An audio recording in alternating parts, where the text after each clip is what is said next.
পবিত্র কোরআনের একটি আয়াত উল্লেখ করে আমি আমার বক্তব্যটা শুরু করি।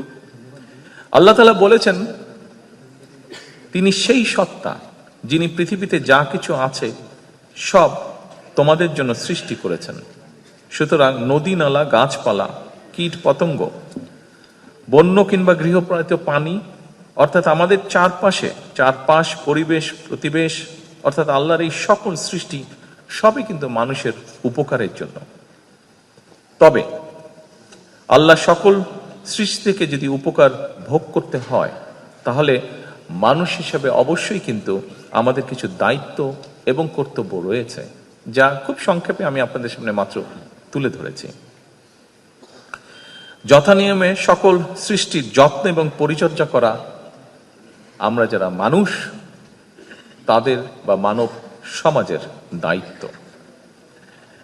বিজ্ঞানের উৎকর্ষতার সঙ্গে সঙ্গে এটি প্রমাণিত সত্য যে ইকোসিস্টেম বা বাস্তুতন্ত্র যেটা আছে, এটার সঙ্গে মানব সমাজের সম্পর্ক অত্যন্ত গভীর এবং অবিচ্ছেদ্য। এই বাস্তুতন্ত্র বা ইকোসিস্টেমের নিরাপদ লালন এবং বিকাশের সঙ্গে মানব সমাজের নিরাপদে বেড়ে ওঠা ওতপ্রোতভাবে জড়িত। গতকালকে, এই জন্য বলছি, গতকালকে আমার সাথে সংসদে বিরোধী দলীয় নেতা ওনার কথা হচ্ছিল, এমনি আমরা দুই রাজনৈতিক কর্মী আমরা আলাপ করছিলাম একটি বিষয়।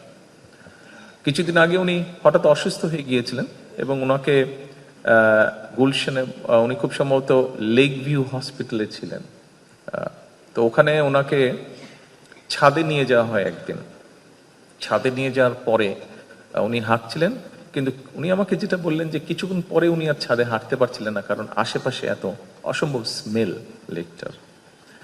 তো আমার মনে হয় এই যে কথাটা বললাম, দেখুন এরকম অভিজ্ঞতা বোধহয় আমরা সকলেই, শুধু বিরোধী দলীয় নেতাই নয়, সকলেই কম বেশি আমরা বিভিন্ন সময় এইটা ফেস করে থাকি, এক্সপেরিয়েন্স করে থাকি এরকম অভিজ্ঞতা। সেজন্যই বলছি যে এইটার নিরাপদ লালন বা বিকাশের সঙ্গে মানব সমাজ বা আমরা কিভাবে জড়িত। উপস্থিতিবৃন্দ, আজকের এই পরিবেশ মেলা কিংবা বৃক্ষ মেলার যে আয়োজন, এটা যেমন বর্তমান এবং ভবিষ্যৎ প্রজন্মের সুন্দর এবং সুস্থভাবে বেড়ে ওঠার জন্য একটা নিরাপদ বিনিয়োগ বলে আমি মনে করি, যদি আমরা সকলে সিনসিয়ার হই। সেজন্য আমি যারা এই আয়োজন করেছেন, এই আয়োজনের সাথে যারা সম্পৃক্ত, আপনাদের সকলকে আমি অভিনন্দন জানাই।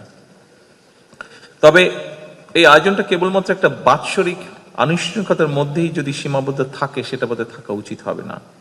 বৃক্ষরোপণ এবং পরিবেশ সংরক্ষণের মতন এই যে বিষয়টা, এটা আমাদের একটা নৈমিত্তিক অভ্যাসে যদি আমরা পরিণত করতে পারি, তাহলে আমরা সকলে বক্তব্যে যে কথাগুলো বলি যে একটা স্বাস্থ্যকর বসতি গড়ে তোলা দরকার, আমাদের গড়ে তোলা উচিত, আমাদের আমরা কাজ করছি, এই সবগুলো তাহলে ধীরে ধীরে আসলেই বাস্তবে রূপ নিতে পারবে।